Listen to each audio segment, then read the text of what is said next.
paz do Senhor a todos. Hoje eu vim falar de uma palavra que tocou muito no meu coração e eu refleti muito sobre ela. E quando eu fui ler, me fez refletir mais ainda algumas questões que eu não havia me atentado. Primeiro, que eu pensei muito assim, a gente está no tema de ânimo, vencendo a mediocridade, né? E como ter ânimo, né? Diante de tantas dificuldades, diante de tantos problemas, né? Como a gente consegue, como a gente ultrapassa e lida com isso. A gente vê os testemunhos, né, de pessoas que conseguiram vencer, que teve ânimo, que teve força e coragem, mas, né, é difícil quando é com a gente, né? E aí eu fiquei pensando, nossa, eu sempre penso muito como Jesus agiria, como Jesus faria. Mas eu confesso que eu tinha muita impressão assim, ele passou por isso, passou por aquilo, ele conseguiu, porque ele era Jesus, era filho de Deus. Né? Eu tinha a impressão de que ele não sentia a mesma dor que a gente sente, não tinha a mesma tristeza e os mesmos medos que a gente sente.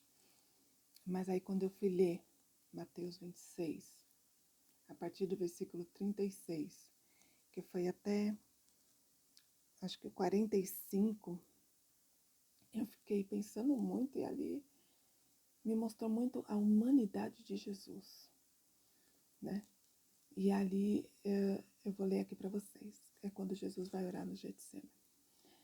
Então, Jesus foi com seus discípulos para um lugar chamado Getsemane. E lhes disse, sentem-se aqui, enquanto vou ali orar. Levando consigo Pedro e os 2 filhos de Zebedeu. Começou a entristecer-se, a angustiar-se.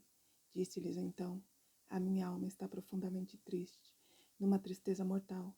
Fique aqui e vigiem comigo.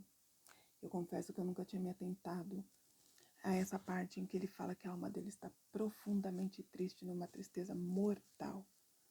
Então aqui eu vi o quanto ele foi realmente humano, como nós, o quanto ele sentiu como nós, né? A gente vê aqui um medo, né?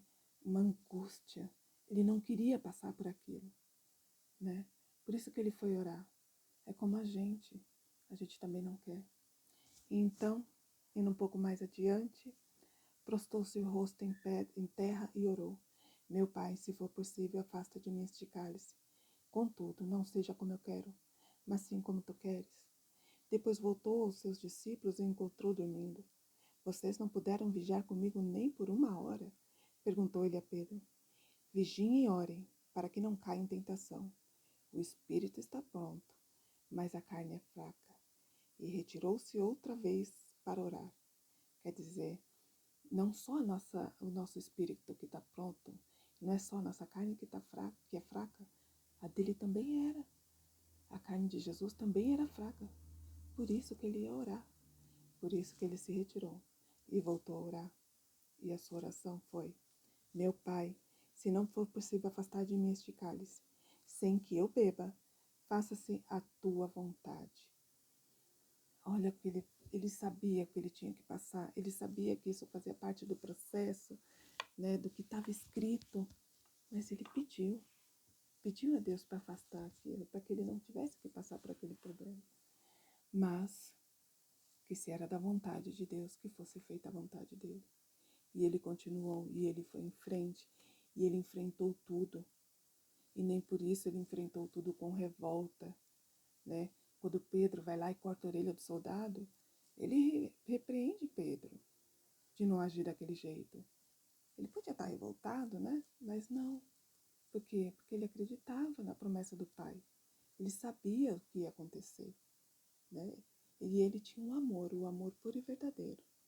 E eu creio que é isso que a gente precisa crer com amor, porque a gente consegue enfrentar esses processos com mais calma, com mais paciência e entendimento, né, de que faz parte, e com mais ânimo, que é o que a gente precisa, é ânimo, porque batalha a gente sempre vai ter, luta a gente sempre vai ter, né?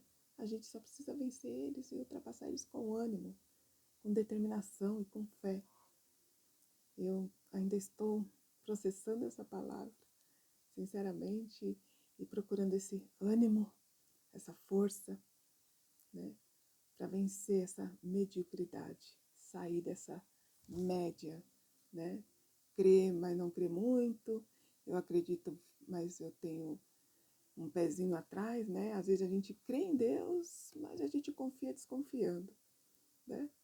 A gente precisa crer de olhos fechados, a gente precisa crer com alegria no coração de que o resultado final já está vencido, já foi conquistado. E eu espero que essa palavra possa nos ajudar, não só vocês, mas a mim também, a continuarmos com ânimo. Um beijo a todos, fiquem com Deus.